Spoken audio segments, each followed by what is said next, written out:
When she pulled her hand back, time seemed to stop inside that room. There was no laughter, no murmuring, no immediate reaction, just a dense, heavy, almost physical silence, as if everyone there had understood at the same time that something invisible had just been broken.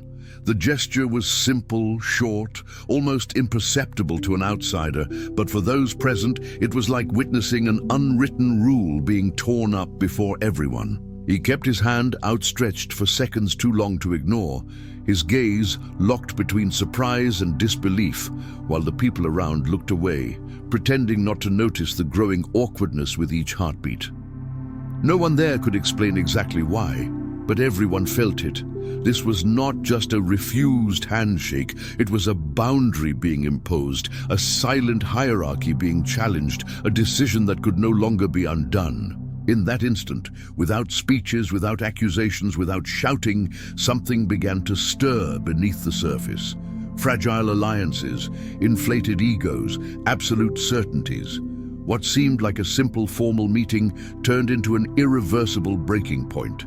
And although no one dared to say it aloud, a truth was already spreading through the room like a collective shiver.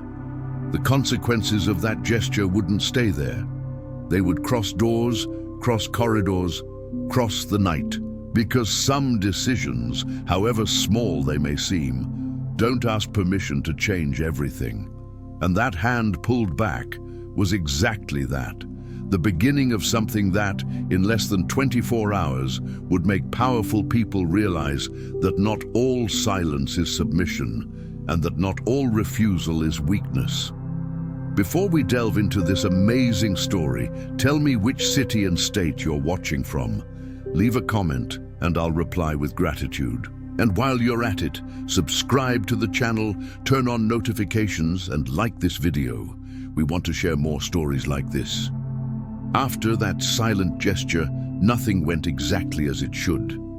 The meeting continued, at least officially, but the atmosphere was no longer the same. The words began to sound too rehearsed, the smiles became rigid, and each person in that room seemed to measure their posture with extreme care, as if any false move could expose the discomfort they were all trying to hide.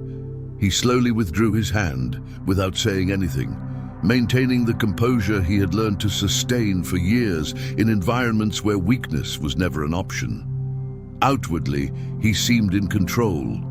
Inwardly, something had been deeply affected, not by the refusal itself, but by the fact that it had happened in front of witnesses, without explanations, without justifications, without fear. It didn't fit into any protocol he knew. There was no direct confrontation that could be neutralized, nor a verbal affront that could be reinterpreted later. It was simply an absolute no, expressed in silence. She, in turn, remained upright, her gaze fixed, showing no regret or hesitation. She didn't try to soften the mood. She didn't apologize. She didn't explain why. She acted like someone who knew exactly the weight of what she had done and yet considered that gesture inevitable. Some noticed that her hands trembled slightly, but not from fear. It was contained tension, the kind that arises when an internal decision has already been made long before it becomes visible. She wasn't naive. She knew that that environment didn't forgive deviations. She knew that symbolic gestures often come at a high price when they strike at inflated egos. Still, she remained there, as if accepting in advance whatever consequences might follow. The conversations continued for a few more minutes, but no one was truly present anymore. Each person mentally reconstructed the scene, trying to understand what had just happened. Some saw courage, others recklessness. Some interpreted it as arrogance, and others felt a strange, almost admiring discomfort. The fact is that the gesture left no room for neutrality. It demanded an interpretation, a stance, even a silent one. When the meeting finally ended, the groups dispersed with unusual haste, as if everyone wanted to leave that space before embarrassment became the word. Outside, the world seemed to be going on as normal, Traffic, appointments, cell phone notifications, packed schedules. But for him, something was out of place. The episode came back to his mind in fragments. The outstretched hand, the brief second of expectation, the firm retreat. He tried to rationalize, to attribute what happened to a misunderstanding, a misinterpreted gesture. Still, something didn't fit. It wasn't the refusal of a specific person that bothered him, but the feeling that, for the first time in a long time, he didn't have complete control of the narrative. And that made him uneasy. She continued on her way with calculated steps, maintaining a neutral expression until she was far enough away. Only then did he allow the weight of the situation to fall upon his shoulders. Not because he regretted it, but because he understood the magnitude of what he had done. Throughout his life, he had learned to recognize moments when silence speaks louder than any words. This had been one of them. It wasn't a provocation, nor an open challenge. It was a line drawn, invisible, yet non-negotiable, and lines like that rarely go unnoticed by those accustomed to crossing them. That night, as the city lights came on and routines repeated themselves, decisions began to be made in places she would never set foot. Conversations took place without her knowledge. Cold analyses were made, interpretations took on their own contours. The simple gesture began to be distorted, amplified, reinterpreted according to everyone's interests. For some, she needed to be put in her place. For others, she was just an unexpected piece on a chessboard that had always worked the same way. No one considered ignoring what had happened. That was definitely not an option. Meanwhile, she tried to sleep, aware that the next day would not be ordinary.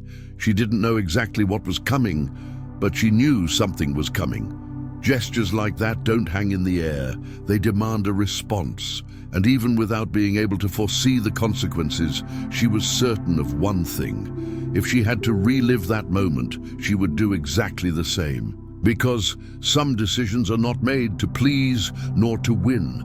They are made to keep something intact inside.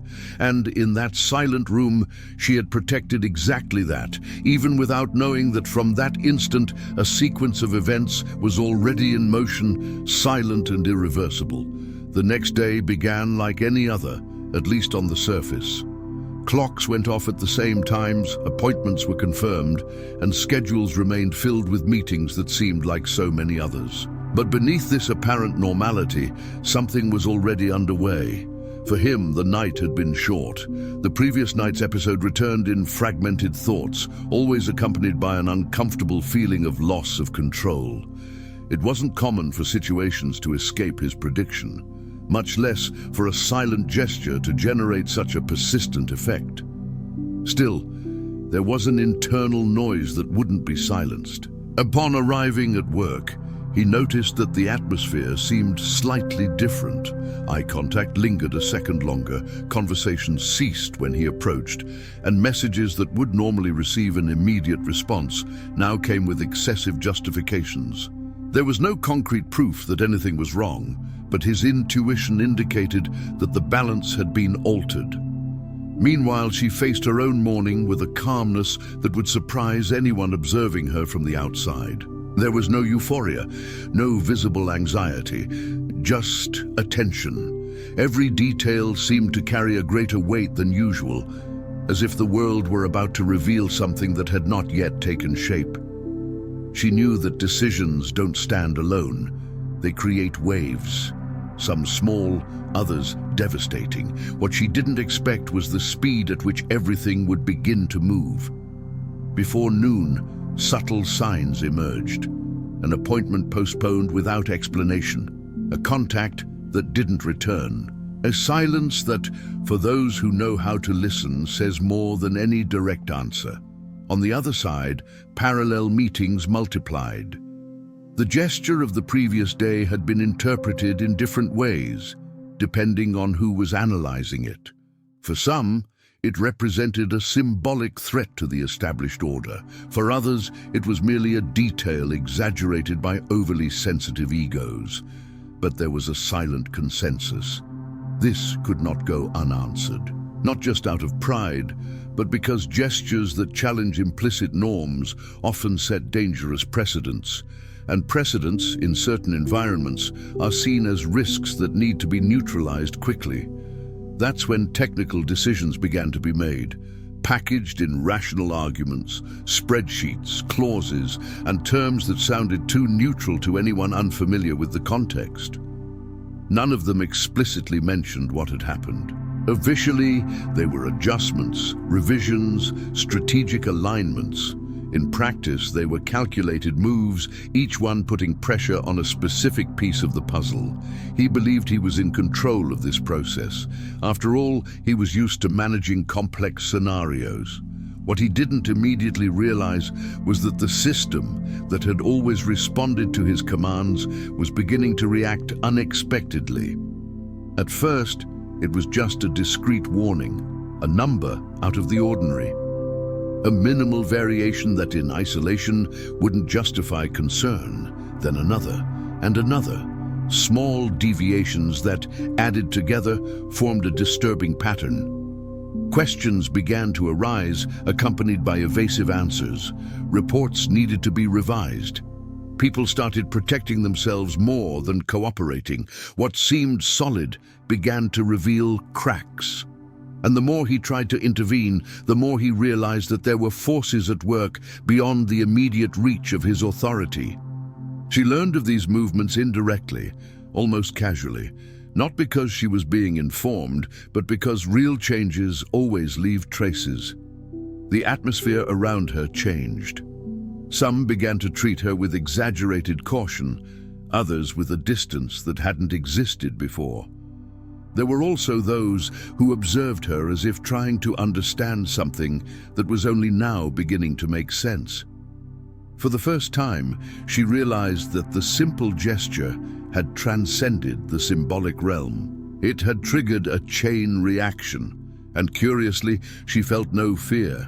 She felt a strange clarity. By late afternoon, the situation could no longer be ignored. What began as a technical adjustment had grown to proportions impossible to hide. Decisions made with the intention of reaffirming control began to produce the opposite effect.